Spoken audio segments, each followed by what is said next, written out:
Você acorda, olha o relógio, levanta sem pensar. O corpo vai primeiro, a mente vem depois. O café tem o mesmo gosto de ontem. O caminho é o mesmo. As pessoas são as mesmas. As conversas também. Você cumpre tarefas, responde mensagens, sorri quando esperam que você sorria. À noite, deita cansado, mas não exausto do esforço, exausto da repetição. E amanhã, tudo de novo. Quase ninguém chama isso de sofrimento. Chamam de vida normal. Albert Camus chamou de algo mais grave. Chamou de absurdo. Não aquele absurdo exagerado, teatral, mas o mais cruel de todos, o silencioso. O que nasce quando a necessidade humana de sentido colide com um mundo que não responde. Camus escreveu que o absurdo nasce desse confronto entre o apelo humano e o silêncio irracional do mundo. E é exatamente aí que você está, trabalhando, vivendo, continuando, sem ouvir resposta alguma. Veja os rostos no transporte público. Não há choro, não há desespero explícito, só olhos vazios, fixos em telas, repetindo gestos aprendidos. Pessoas que não estão tristes o suficiente para pedir ajuda, nem vivas o suficiente para sentir alegria. Isso não é fracasso individual, é um fenômeno humano, é histórico, é coletivo. Camus começa o mito de Sísifo com uma frase brutal. Há apenas um problema filosófico verdadeiramente sério: o suicídio. Não porque todos que sofrem queiram morrer, mas porque todos, em algum momento, se perguntam se continuar faz sentido.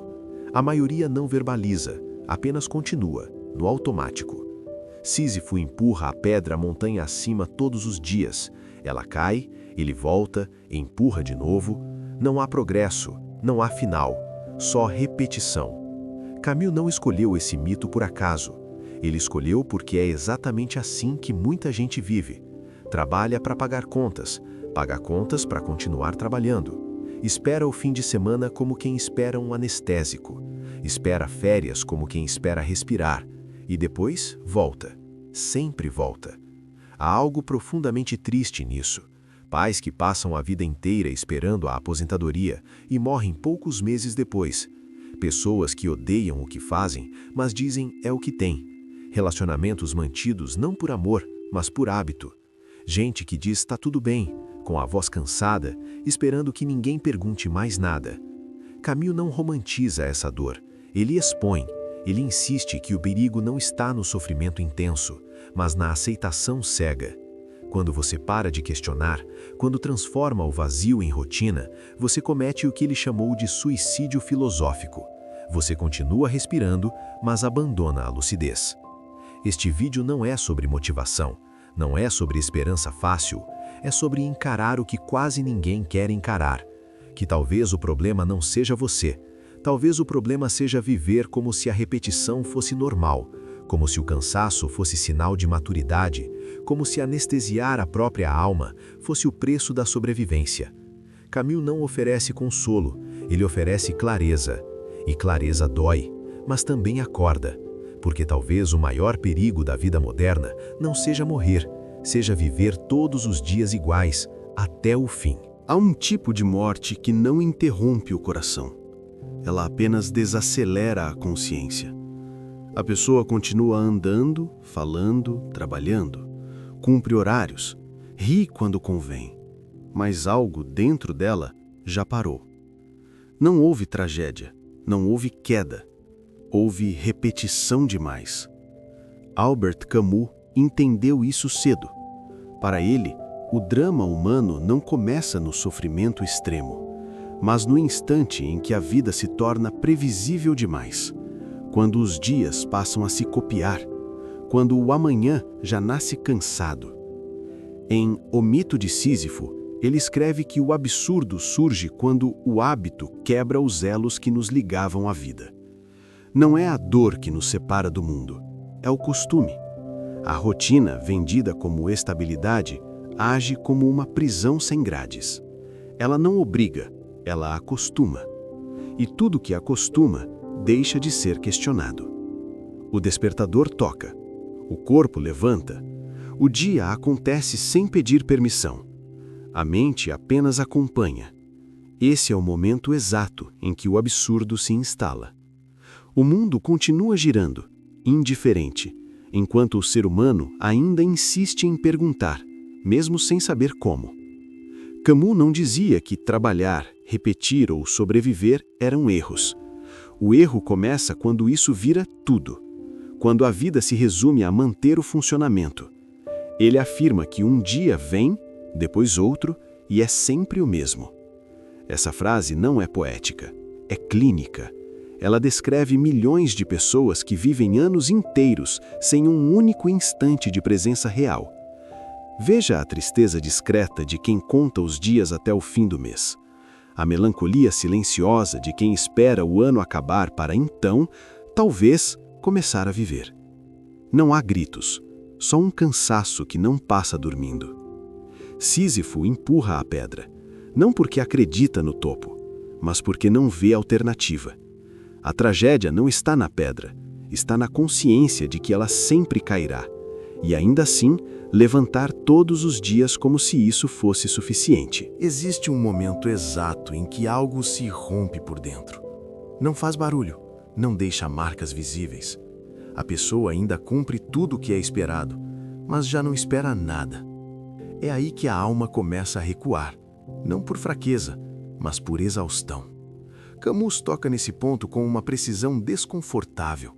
Ele escreve que o verdadeiro drama não é sofrer, mas viver sem apelo. Continuar sem diálogo interno, sem confronto, sem perguntas reais. Quando isso acontece, o ser humano não escolhe a morte, escolhe a suspensão. Essa desistência não se parece com tristeza declarada, ela se disfarça de funcionalidade. A pessoa trabalha, conversa, planeja, mas tudo é feito sem envolvimento.